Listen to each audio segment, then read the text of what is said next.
Yo, what's up, y'all? Welcome back to the House List. My name is Peter Agostin. Thank you so much for tuning in. We got a special conversation today for you. Before we get into that, I just want to send a shout out and thanks to everybody that listens on our SoundCloud page, which is / the House List podcast. I say that to say this because very recently, earlier this week or so, we passed the 50,000 stream mark for the podcast on SoundCloud. So shout out to all you. If you guys listen to it on the app, if you listen to it at home off a desktop or your laptop, because I know some cats listen to it that way, however you do it, the fact that you spend some time checking these conversations out and supporting the artists that I talk to and the people I talk to in general, that means a lot. So much thanks from me, Peter Agostin, as well as CJ Stewart, the guy who edits and engineers these with me, because he spends a lot of time fixing everything up. And, you know, I do these all on a handheld mic, if you can believe that. And so he does a lot of great studio wizardry to kind of pump everything up, make it kind of acceptable, you know what I'm saying? So thank you guys so much. I appreciate it. So let's get into this conversation. Who I'm talking to today on the House List, special guest, special designer and artist. We got my dude Freddy Anzures on the show today. Some of you guys may be very familiar with him, and some of you might not be familiar with him at all. Let's frame it this way. Because of the music that I played at the intro of the song, that's my man Dame Funk. Okay, so that's a record that Dame has coming out very soon, an actual vinyl record called European Nights. The digital version is streaming now. You can get it wherever you stream music on Glydezone Recordings, which is a label that I work with Dame on, as well as Freddy. Freddy's the art director there. So the releases that we've done up to this date have been designed by Freddy. And Freddy's based in the Bay Area, but he's from Washington, D.C. originally. As you guys know, I'm originally from Virginia. Freddy has a pretty cool life story, and we kind of dig into it here. Although I'm gonna call this one a part one. I know I got a couple of those in the back catalog. And listen, if this is your first time tuning in, too, go back in the stacks and check out some of these conversations. I guarantee you're gonna love them. Even Dame Funk is an early episode. Scroll back and find that, especially on SoundCloud, because you can get them all. I think the iTunes one, some of them start to get deleted after a while. So with Freddy, he's got a lot of different things going on. So people know him from different places. He was a DJ in San Francisco, record collector, music dude, but also the art director for the now sadly defunct Wax Poetics magazine, and he designed and laid out a lot of that great publication's print, and I think even on the web, if I'm not mistaken, too. Freddy also did Dame Funk's Invite the Light as well, the layout of that album. He created the logo for Glydezone. He created the template wording logo, essentially, for Invite the Light, amongst a lot of other stuff. So we caught up in the Bay Area for this conversation. Part of it is I have to tell you, we recorded part of it driving on the highway. So you'll see a little bit of sound design work. I'm making CJ certainly making him test his skills out as an engineer. But I think you're going to dig it, you know. I think a lot of people will be able to identify with his story too. And as his career starts to build, because there's a lot of stuff that I like to talk about with him. And we kind of kept our conversation here that I'm going to share with you sort of in a very specific lane. So when I do have Freddy get back on the show, we'll be able to expound a little bit more, which I'm looking forward to. So let me plug this record too real quick too, because I want cats to buy this and buy it a very specific way. If you collect vinyl, European Nights by Dame Funk, laid out and designed by Freddy, is available still for pre-order, but by the time that this episode goes live, and if you're listening to it even a week or two after, then we'll be very close to when we're shipping this record. So it's going to be shipping in mid to late February anyway. But in the meantime, I want you to be able to buy it direct from our distributor That way you can absolutely get it while it's in stock, because this will sell out, and the pre-orders are very close to that.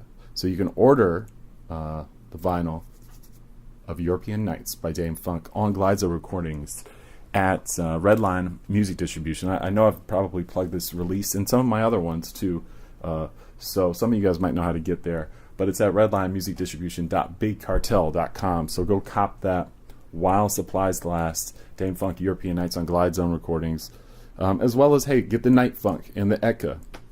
Those are joints that Freddy designed that were produced by Dame. And yeah, cool dude, very cool dude. And anyone that's a friend of his would know that too. So I'm happy to share this little conversation. Just us kind of shooting the breeze and talking about his, his story a little bit. And we will do a part 2 down the line. Shout out to Math at Catholic High School, Hyattsville, Maryland. So that's where you grew up. You're like DMV. Yep, DMV. I grew up in Maryland, right outside of Washington, D.C., PG County. That's where I came up. Both my parents worked at Howard University, historical black college. And, when I was younger, my mom thought that my mom knew that I was really interested in art, and so she wanted me to come with them to work, and she had the idea of putting me in the Howard University print shop and kind of run with the people over there that were literally making all of the collateral and brochures and slides for presentations, specifically in the College of Medicine. So I remember having to work on, and this is like in the era before like desktop publishing. We're talking about like late 80s, 1987, 88, 89. Yeah, so there's giant printing presses, right? Giant printing presses. Like smelling. Yeah, like I had to like a lot of X-Acto knives. There's this chemical called Bestine, which was a thinner that you would have to use to clean up your paste ups that you'd lay out. You'd literally lay out pages by hand. Yeah. Blue pencil, non-photo blue pencil. So it was really fun to be in. It was really fun to be in that environment, because not only was I around all of that kind of analog equipment, but the people that were there like really, really took me under their wing and kind of schooled like a young cat trying to do art in this environment. And we're talking about 1989. How old are you? You're like in I'm like 12 years old that time. So you're a kid. Yeah, I'm a kid. I was really into hip hop. There was a pretty popular radio station back then, R&B station called WPGC 95.5 that everybody in my class, 8th grade, 7th grade, would be listening to. We're talking about Albie Shore in effect mode era. Yes. So to be at Howard University at that time,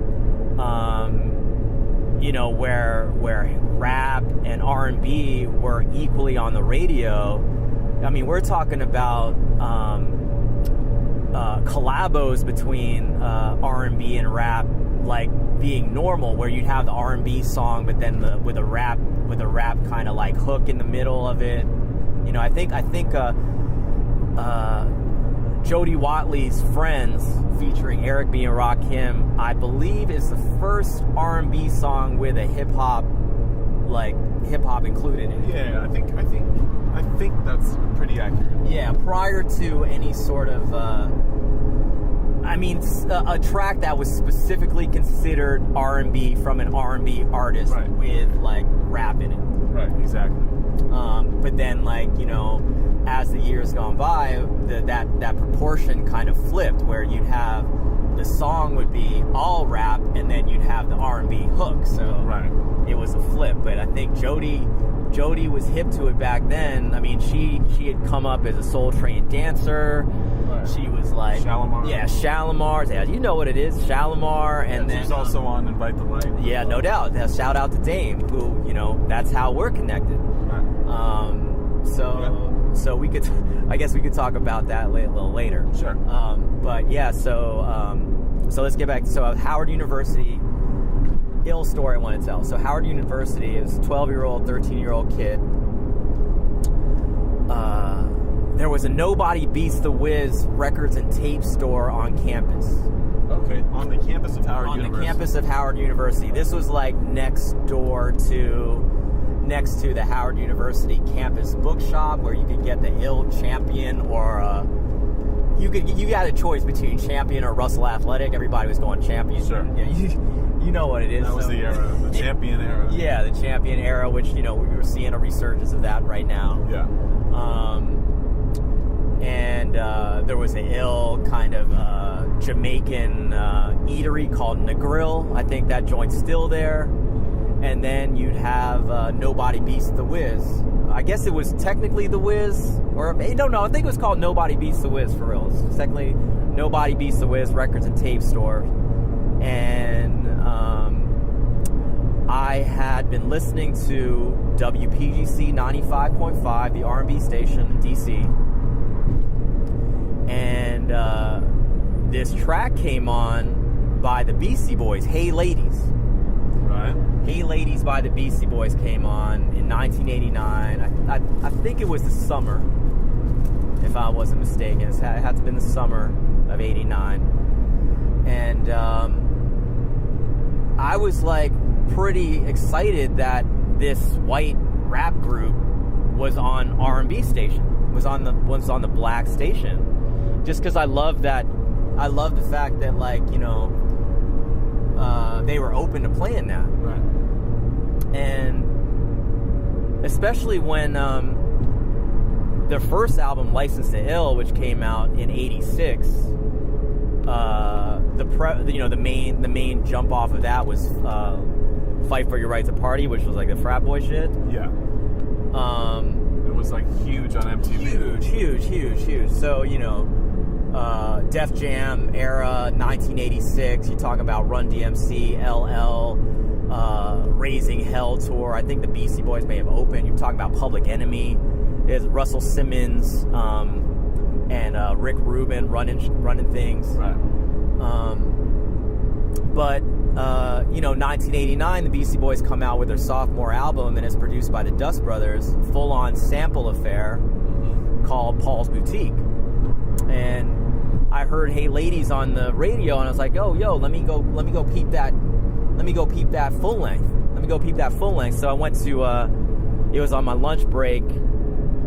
12-year-old having a lunch break at like a print shop. Yeah, okay. And did you go to the grill? So yeah. Oh yeah, I went to the grill. I got the jerk chicken over there. Nice. That's what you did when you're a student at Howard. Freshman, sophomore, studying or whatever, you go to the grill, get the jerk chicken, get the collard greens, you get if you just want a little snack, you get a Jamaican beef patty with like a ginger beer, and then you call, you're on your way. So either that or like my mom was into half smokes. It was all nice. About you get like the Louisiana hot link or whatever with the like chili on it, and they wrap that joint in like the aluminum foil. You get it from like a food truck. That sounds great right now. Yeah. So I went to Nobody Beats the Wiz, and they actually had a display with the Paul's Boutique tape and the long format cardboard CD case. Right. So that's the era. And they had a bunch of them in there, so it told me that no one was really checking for this. Okay. And then coupled with the fact that the cover was kind of mysterious, later on I learned that it was like a gatefold triptych photo from Lower East Side, Rivington Street, New York City. It didn't say the Beastie Boys. I think it was a sticker on it. It was pretty mysterious. Turquoise blue cover. So, you know, I picked up the cassette, and at the time I had like the ill like Sony Sports yellow Walkman, the waterproof joint, and I popped the cassette in as I was going back to the print shop, and I busted that, and yeah, it started off with like this fade in of this like crazy, like, again, I didn't know what the instrument was at the time, but Fender Rhodes, ill ass beginning, and them kind of shouting out like all these girls from different nationalities. And after that little intro, it like went into like Shake Your Rump with a ill ass like drum break, and then this crazy like funk sample. So this was like a different Beastie Boys, man. Like So your 12-year-old mind was blown. Yeah, I mean, this was like what, like I was so captivated by this record because it was such a like 180 from what they had done previously with Rick Rubin on License to Ill. I looked at the credits and it was like, you know, the Dust Brothers, who's this? Like, who are the Dust Brothers? You know, later on, like, you know, they would go to work with Beck on Odelay, you know? I didn't know who the Dust Brothers were. Actually, later on, the year, you know, I think it was either 90 or 91, they would go on to work on Tone Loc's Loked After Dark and Young MC's, what was the name of his joint? Young MC. Well, the album I couldn't tell you. Yo, you try not to say you were down with Young MC. That's what you're trying to say. You know, straight up, though, I did not purchase that album when it came out. Yo, Busta Move was kind of hot, though. At least on the East Coast. I don't know what it was over here. Yeah, I don't know either. I mean, and I grew Stone up Cold Rhymin' was that name of the album. Both on Delicious Vinyl. So yeah, the name his second album. That's the question. Oh, damn. I see it in my head, though. I know he had a song called "What's the Flavor" that was like late with FLAVA without the okay. Yeah, that's late era That's Young later. MC. But we're kind of getting on a bit of a tangent. Yeah, we're kind of a bit on a tangent. I want to hear this story because I know you're going somewhere with this. No doubt. So, especially now that we pulled off the highway. Yeah, we're about to hit up Apple right now. That's what's up. We're in Cupertino.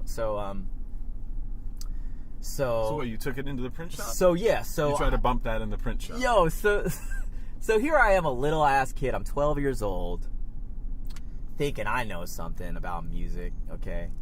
And you know, I'm like excited about this new album that I just got, just as you were when you got the new fresh tape or CD, if you had enough money to have a Discman, or had the CD player in the whip or whatever. So mostly it was cassette tapes. Yeah. And so I was walking back to Howard to go back to the print shop, and there were these two cats there that really took me under my wing. These cats named Brian and Leon. Okay. I'm not sure if they attended Howard. They may have maybe taken some classes, or this may have been their job, but they worked there like every day. Okay. And they must have been like in their mid-20s at the time, if not like late 20s, early 30s. Did they like took you under their wing? Yeah. So Brian was a DJ. They both worked the print shop. Like Leon worked like the machine that would replicate brochures with you'd have to take like this metal plate with like ink on it, and like he would work that, and then Brian would basically do all the deliveries of the brochures across campus. So, you know, oftentimes I'd be helping both of them, you know, either get Leon supplies for the print machine, or roll around with Brian around campus to help him deliver boxes to the professors and doctors who needed, their materials. Right. So I get back to the print shop, and I'm listening to Paul's Boutique, and, you know, I take my headphones off. I was like, yo, guys, you gotta hear this tape I got. You gotta hear this tape I got. And they're like, oh, what you got? What you got? And you know, they like pride themselves on music as most brothers do and shit. So you know, typically Brian would be playing like some mixtapes of some shit that he had put together. We're talking like Maxell XL2 90s, okay? Nice. So it's the gray joints, right? Yeah, the gray joints, if you know, for the heads out there. So he was definitely the music cat of the two, between Brian and Leon. So I was like, yo, you got to check this tape out. It's kind of crazy, da-da-da. And they were like, well, what is it? And I was like, yo, it's the new Beastie Boys. And they're like, Beastie Boys? Like, you listen to Beast, like, what, like, the frat, you know, fight for your right to party? That's the Public Enemy. That's the Public Enemy joint. You gotta fight for your right to party? Yeah. They were like saying like, you know, they on that frat boy, you can't really, that ain't really nothing. And I was like, no, man, this is a different, I don't know, there's something about it's different.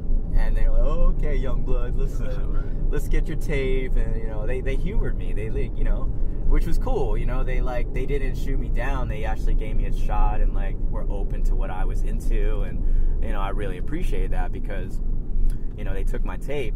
Had they not done that, then like I would have been in another alternate reality. Like, and I'll explain that later. Okay.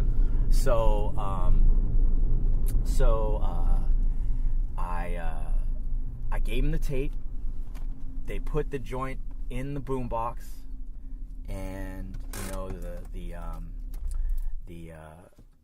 To All the Girls intro came on, and they were feeling that. It was a little mellow. And then, you know, Shake Your Rump came on. It was like the kind of up-tempo breaks, funky samples joint. You know, they were like, oh, okay. But then, I think it's the third track, Eggman, came on. And when Eggman came on, it had the doom, doom, doom, doom, doom, doom, doom, that joint, that bass line. And the Dust Brothers flipped it. And when that came on, Brian was like, yo, this ain't Beastie Boys, dude. And I was like, yeah, it is. Here's the tape right here. I'm showing it to you right here. And they were like, nah, homie, that's Curtis Mayfield's Superfly. What? What's that? Who's that? Right. Who's that? Who's Curtis? And what's Superfly? And you talking to a 12-year-old Filipino kid that like is ears wide open to stuff. And they were like, oh man, well listen, you bring all your hip hop tapes that you like, and we're gonna play them, and then we're gonna tell you who the OG samples are. And, you know, I'd bring in my Big Daddy Kane, like, It's a Big Daddy Thing. That's, like, still one of my favorite, like, full-length albums. Like, Big Daddy Kane is, like, one of my favorites. Third Base, Cactus album. What else was popping off? Like, Chub Rock was popping off back then. Yeah. Heavy D, Peaceful Journey, as well as... Peaceful Journey was, like, the Now That We Found Love joint, which I later found out was, you know, a remake of a track by a group called Third World. Yeah, great track. Yeah, great track in and of itself. And, you know, I remember being really excited to purchase the box set Star Time by James Brown, which was a 4-CD box set that had, you know, collected, you know, tracks from across his career. And it was really disc 3 of that set that had, like, all the joints, like Get Up, Get Into It, Get Involved, all the 70s joints, like,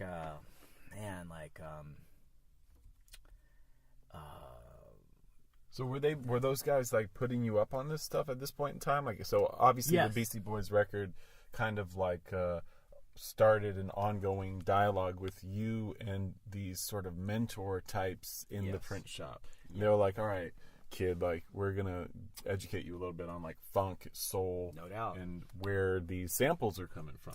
Right? Yeah, you know, I think what really instilled in me, looking back at that time, was that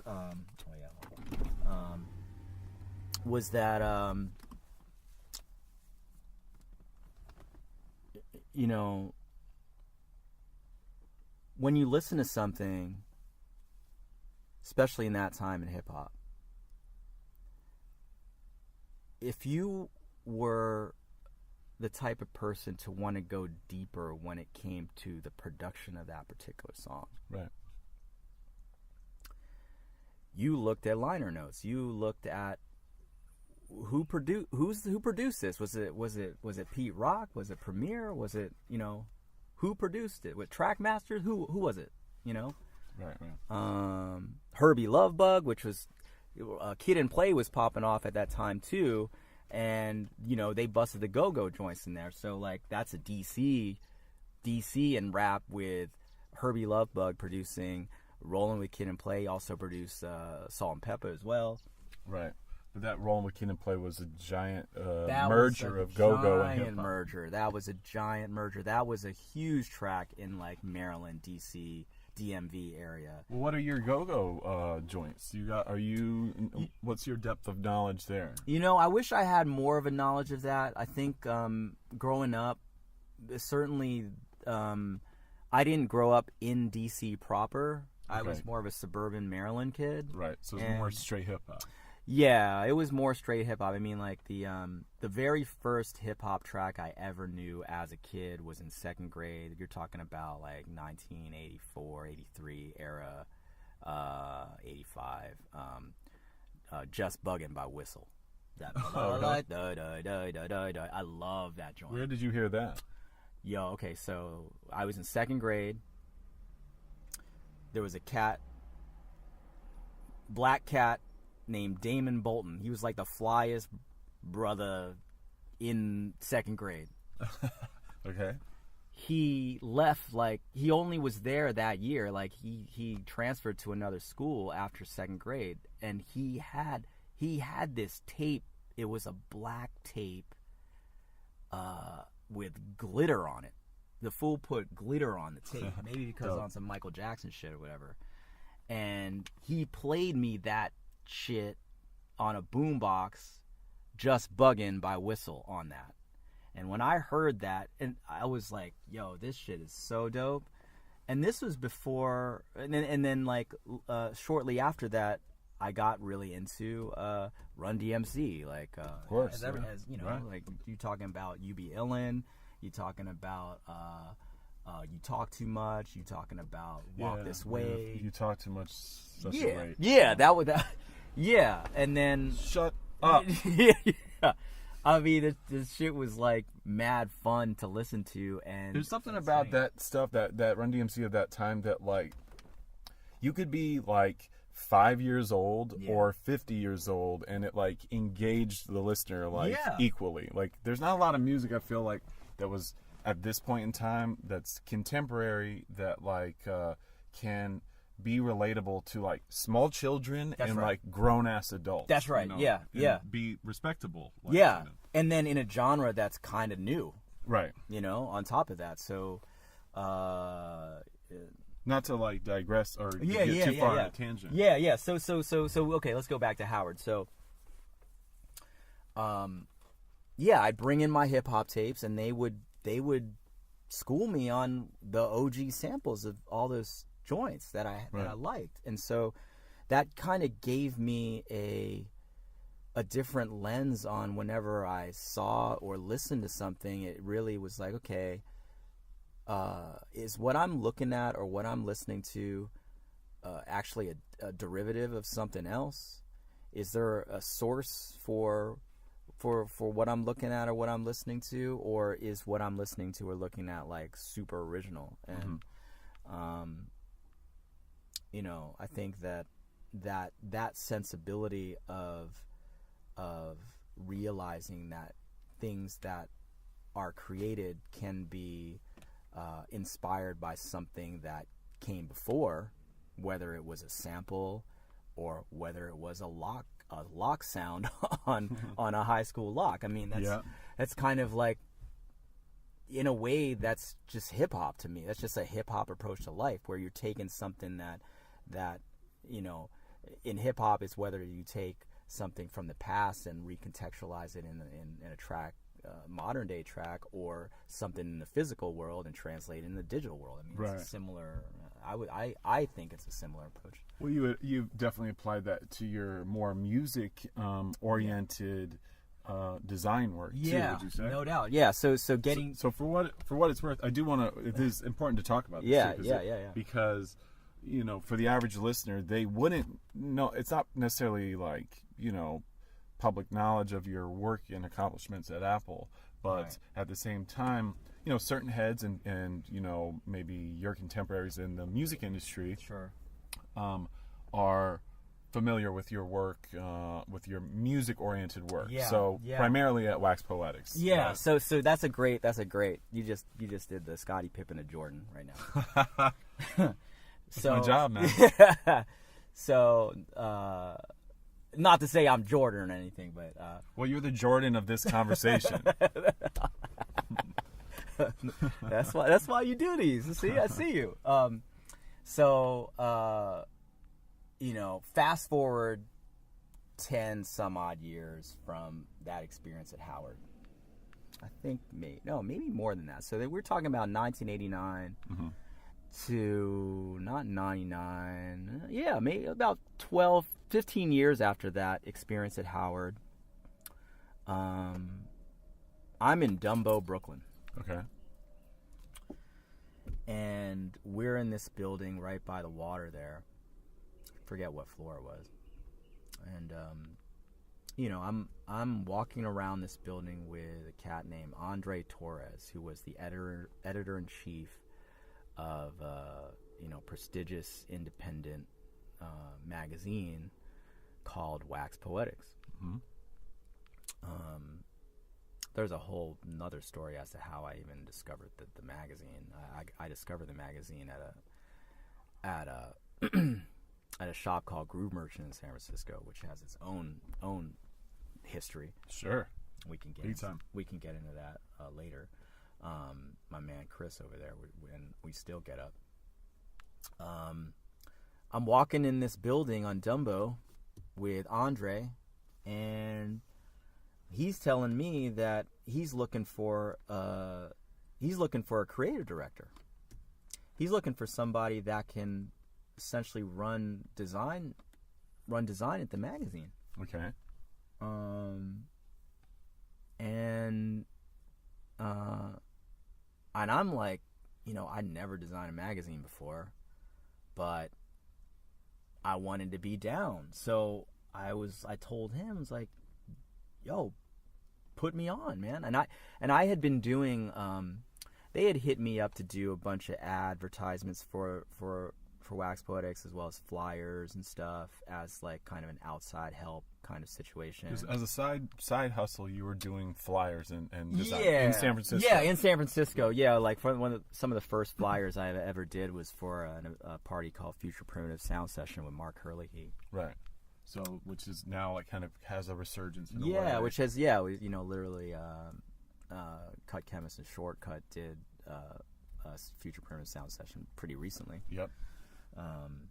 So the circle is coming back around, but okay. So you did those. So I did those. You're with Andre. He knows your work from that, perhaps. Yeah. So the way that I got into it was I saw the magazine at Groove Merchant, right? And it was issue 1 of the magazine. I think this was maybe it's got to have been like 2000, 2001. I think that's the one that has 2002 all the squares on it. Yeah, 2002, I think.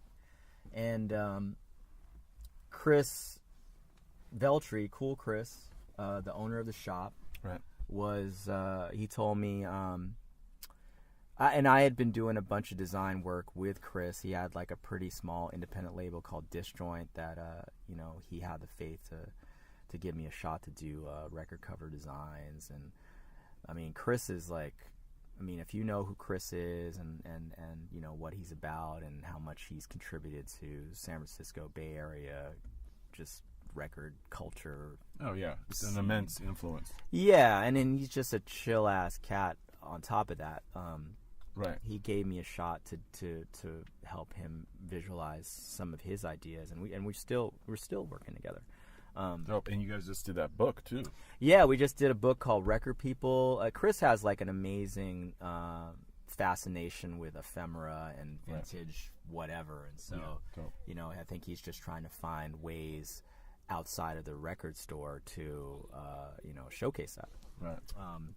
But I saw Wax Poetics issue 1, 2002 at Groove Merchant, and he told me like, yo, they're gonna do a piece on the shop in the second issue. Would you be down to do an ad for the shop? And I was like, hell yeah, I'm down to do an ad for the shop in Wax Poetics. So that was the very first thing I ever did for Wax Poetics. If you look in issue number 2, for all the Wax Poetics magazine collectors out there, if you look at issue number 2 of the magazine, if you go to the back, there's a half-page ad for Groove Merchant Records in San Francisco, 687 Haight Street, San Francisco, California, and it's literally it's kind of a illustration of record label logos, but kind of freaked in a way that it makes a composition. You'll check it out. Yeah. I don't want to describe it too much. I got it. Yeah, so that's how I was doing a bunch of, after I did that ad, I hit up Andre, just straight up email, and was like, yo, I did the ad in Groove for the shop in issue 2 and am interested in contributing to the magazine in any capacity. This is before I was at Apple. I was at a design firm called Frog Design at the time, and it just so happened that Frog Design was the firm that Steve Jobs worked with to do all of the 1980s Apple computers. So there was a lineage there.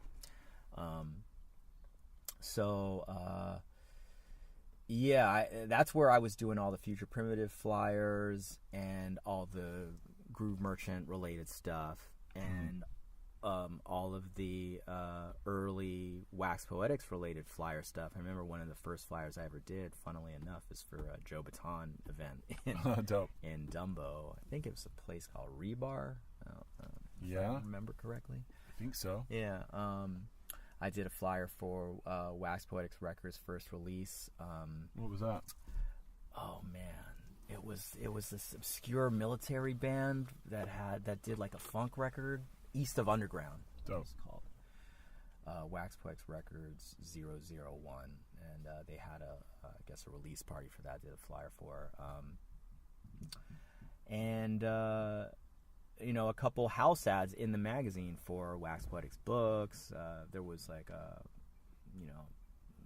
there was a 45 by a group called The Moments, which consisted of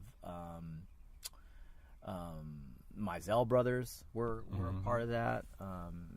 Mizell Brothers were the producers of a lot of like jazz funk, Donald Byrd, talking about Bobby Humphrey. Yeah, classics. Yeah, classics, like straight up like Digger 101 stuff. So when did you become like full time at Wax Poetics, if you will? You know, I wasn't necessarily full time. Like a full time, like as a contributor. Yeah. So it was after that meeting. This is more like a moonlighting. Yeah.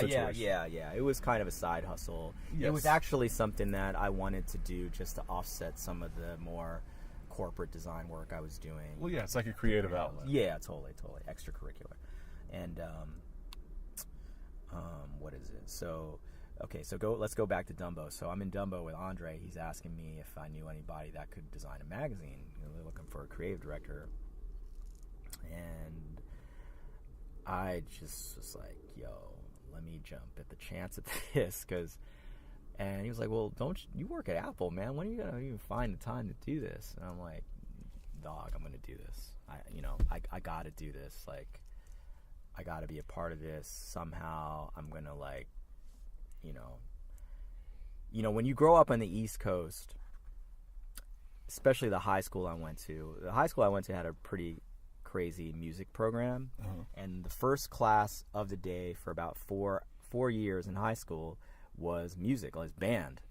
And at 8:03 in the morning, band. That was like my first class. Wow. Every year. Right. And so I think that really enabled me to have that kind of thinking so early in the morning, this kind of creative thinking.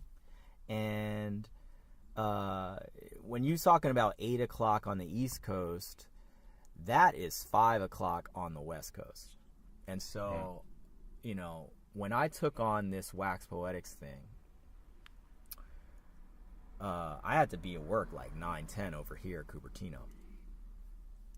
And so, you know, here I am getting up at 4 a.m. over here to do the magazine, just because I wanted to, just because it was something that I needed to be a part of, and it was kind of a calling. And so, so what was crazy is when I expressed my you know, my excitement to be a part of it with Andre, and he was like, well, how can you do this? You have a full-time job. I was like, no, man, trust, man, I got this. Like, I'm gonna make time for this. I was like, but wait a second, like, this building that we're in, it's like feels really good in here. There's something about this building, like, I don't know. I have a good feeling with this. And I was like, what did this building used to be? And he was like, oh, it used to be a print shop. And, oh, it used to be a print shop for real? It used to be a print shop, really? He's like, yeah, like, what's up? And I was like, yo, dog, like, all throughout high school summers, like, I was working in the print shop at Howard, dude.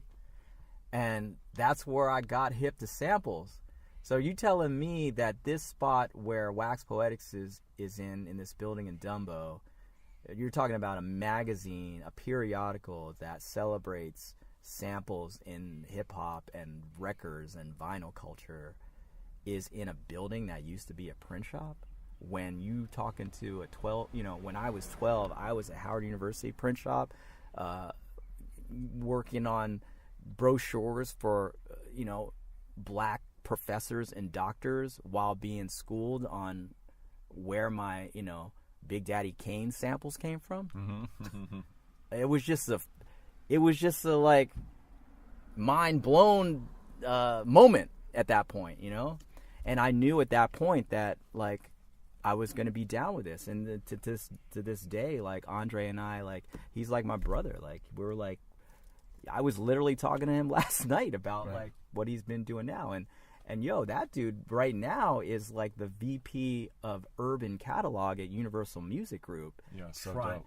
Trying to do stuff in that organization to shed light, just as he did at Wax Poetics.